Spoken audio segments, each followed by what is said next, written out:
Iran ने क्या करना है? ईरान ने कुछ नहीं करना है। ईरान ने ना विक्ट्री क्लेम की थी, ना उसने कोई सरजमीन कब्जा करनी है, ना उसने कोई रीजनल हेजमनी करनी है, ना उनके डोमिनेंस दिखानी है उसने किसी इलाके पर। उसने एक चीज करनी है, वो करना है सरवाइव।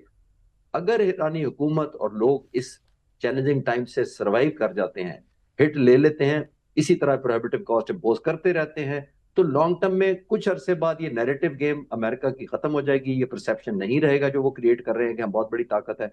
तो मेरा ख्याल ये है कि कुछ दिनों बाद, मैं तो अक्सर कह रहा हूं कि अगर जंग अब के हफ्ते 10 दिन चल गई, तो ये अमेरिका जो 10 दिन पहले था वो नहीं रहेगा, जो इसराइल था 10 दिन पहले, जो इमेज माइट रोम जोम सब कुछ था, वो नहीं रहेगा।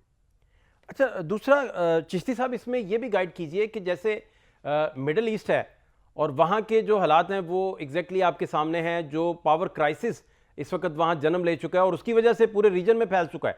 इवन आप यहाँ के हालात भी देखिए कि पाकिस्तान में भी आप जो रिपोर्टिंग सारी हो रही है वो यही हो रही है कि आपके पास एलएनजी जो है वो कतर ने मनसूख कर दिया, वो नहीं भेज पाएगा।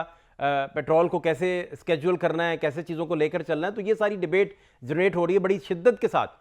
अब आपसे ये समझना चाह रहे हैं कि इस हद तक अगर देखा जाए तो ईरान तो अपने मकसद में बहुत बड़े पैमाने पर कामयाब हो गया कि उसने पूरी वर्ल्ड की जो इकोनॉमी है और पावर क्राइसिस है उसे चोक कर दिया और उसमें जो है वो आग आग डाल दी पूरे के पूरे जो पावर सेक्टर था उसमें।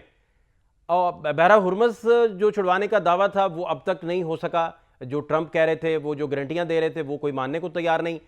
अब इस सिनेरियो में आप जंग को कितनी देर चलता देख रहे हैं, या इसमें आप समझते हैं कि ट्रंप इंतजामिया जो है वो बैकफुट पे जाएगी और ये जंग बंदी का कोई ऐलान सामने आ सकता है, या अभी आप देखते हैं कि ये चलेगा सिलसिला?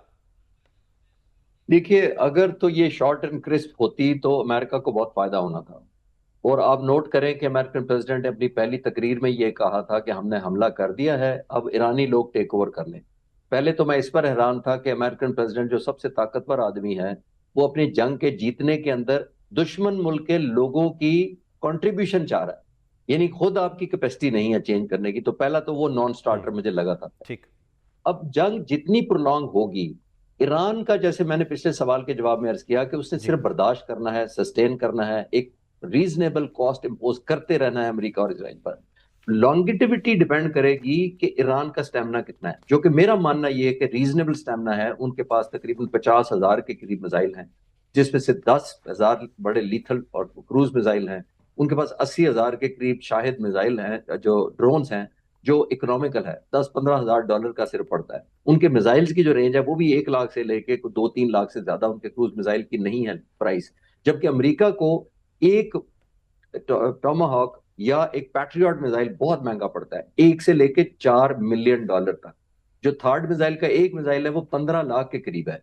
तो अब आप सोचें कि ईरान कर क्या रहा है। वो तो इकोनॉमिकल गेम खेल रहा है। वो एक ड्रोन फायर करता है 10-15 हजार डॉलर का, या 1 लाख डॉलर का एक मिसाइल फायर करता है इसराइल पर। वहां से वो दर्जनों पैट्रियट फायर करवा देता है 4-4 मिलियन डॉलर। तो आई थिंक लॉन्ग टर्म में अगर ईरान अगर सस्टेन कर जाए, तो एक तो इनके पास स्टॉक पाइल नहीं है इसराइल के पास भी। लास्ट जंग में जो 2025 में हुई थी, उसमें भी ईरान के जब मिसाइल जाना शुरू हुए थे आखिर में, तो इसराइल को राशनिंग करनी पड़ गई थी अपने वेपन्स की, कि वो उसको समझते थे कि हर एक को हम इंटरसेप्ट नहीं कर सकते। अगर वो हर एक को इंटरसेप्ट नहीं करेंगे तो पब्लिक इफेक्ट होगी, पब्लिक इफेक्ट होगी तो प्रेशर बिल्ड हो जाएगा। एक प्रेशर इंटरनली बिल्ड होना है इसराइल के और अमेरिका के अंदर, और एक ऑयल प्राइसेस अगर ऊपर चली गई, तो अमेरिकन लोग तो ये दो चीजें इकट्ठी बर्दाश्त नहीं करेंगे मेरा ख्याल है। तो आई थिंक जंग रोकनी पड़ेगी खुद ईरान के टर्म पर ही शायद आकर, जो लॉन्ग टर्म में मुझे लगा। सर, बैरून अवी अमूर के माहिर डॉक्टर आदिल नजम साहब हैं, वो उनका उनका स्टेटमेंट हम सुन रहे थे, तो बड़ी बड़ी ज़बरदस्त उन्होंने बात की। उन्होंने कहा कि 60s में जो इसराइल था वो कहता था कि ये सारे ममालिक जो हैं मेरे लिए ख़तरा हैं, तो ये वो बुनियाद बनी कि अमेरिका को सपोर्ट करना पड़ी इसराइल की, और इकट्ठ हो गया सारा, और सब मिल के जब हमले किए गए, वो सारी तारीख है।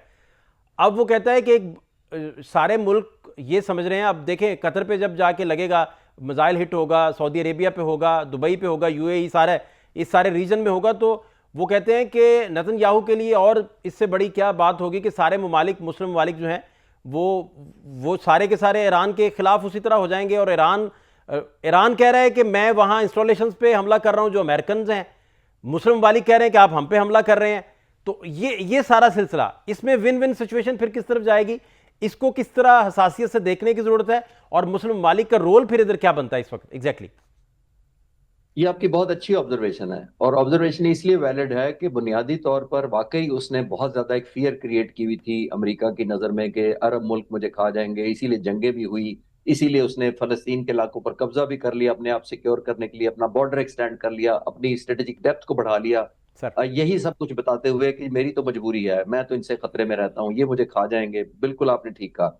लेकिन ऑन द अदर हैंड जो इस जंग को देखते हैं, तो मैं पहले दिन से कह रहा हूं कि जो अमेरिका को और इसराइल को पहले दिन कामयाबी हासिल हो गई थी, एक सक्सेस इनको पहले दिन मिल गई ईरान के खिलाफ, और वो थी कि तमाम मुसलमान मुल्कों को इन्होंने और ज्यादा डिवाइड कर दिया। जो पहले ही डिवाइडेड थे उनको और ज्यादा डिवाइड कर दिया, क्योंकि एक एलिमेंट ऑफ जो मिसट्रस्ट कायम हुआ है, डेफिनेटली वो कायम है। लेकिन ईरान ने बहुत सेंसिबल ये प्ले किया है कि उन्होंने सिर्फ मिलिट्री टारगेट्स हिट किया जो उनके खिलाफ पॉसिबल इस्तेमाल हो रहे हैं, और उन्होंने इन मुल्कों को क्लियर किया कि हम आपको टारगेट नहीं करना चाहते।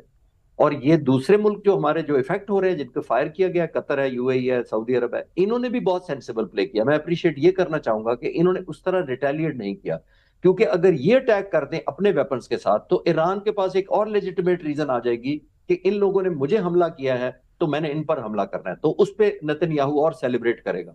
तो आई थिंक दोनों तरफ से बहुत मेच्योरिटी प्ले की गई है। लेकिन ईरान के हमलों को मैं जस्टिफाई नहीं कर रहा, लेकिन मैं ऑब्लिगेटरी ये समझ रहा हूं कि ईरान के पास कैपेसिटी है ही नहीं अमेरिका तक पहुंचने की। इसराइल तक पहुंचना महंगा है, परसेंटेज सक्सेस की बड़ी कम है, और यहां उसने बेसिकली इकोनॉमिक टारगेट्स को हिट करना शुरू कर दिया है कि उन मुल्कों को महसूस हो कि आपकी जो इकोनॉमी है वो वनरेबल है अमेरिकन प्रेजेंस की वजह से, वरना आपके अंदर कैपेसिटी का कोई मसला नहीं है, ताकि जब जंग बंद हो तो ये मुल्क अमेरिका को कम से कम गुड बाय कह सके। वो आने वाला वक्त बताएगा कि ये कितना कारगर होता है, लेकिन इनका पॉजिटिव फायदा भी हो सकता है कि अगर ये मुल्क अमेरिका के यहाँ बेसिस खाली करा लेते हैं, तो जाहिर है इसराइल को बहुत नुकसान होगा डायरेक्ट। और इस डिवीजन की जो क्लासिक एग्जांपल है चीसी साहब, वो वाशिंगटन पोस्ट को लीक करवाई गई, क्योंकि वाशिंगटन पोस्ट आपसे बेहतर कौन जानता है कि वो इंतज़ामिया, जो अमेरिकन इंतज़ामिया उसका फेवरेट तरीन है। आपने लीक्स जब भी करवाने हैं इंतज़ामिया ने एडमिनिस्ट्रेशन की जानिब से, तो वहाँ किए जाते हैं। वो रिपोर्ट करता है कि सऊदी अरेबिया कहीं रिपेल करता रहा ट्रंप को कि आप इस तरह कीजिए, ताकि इस डिवीजन को बता के और लोगों को मिसलीड किया जाए कि ये सारे आपस में और ज़्यादा डिवाइडेड हैं और ये चाहते हैं कि ये सारे हालात बने, जो बात आप फरमा रहे हैं बेसिकली। जी बिल्कुल आपने ठीक कहा, और वाशिंगटन पोस्ट ने भी यही कहा। और एक और चीज आप लिंक करें, एक पिछले दिनों कुछ हम नोट कर रहे हैं कि कुछ मिडिल ईस्ट की कंट्रीज में फॉल्स फ्लैग ऑपरेशन भी हुए हैं।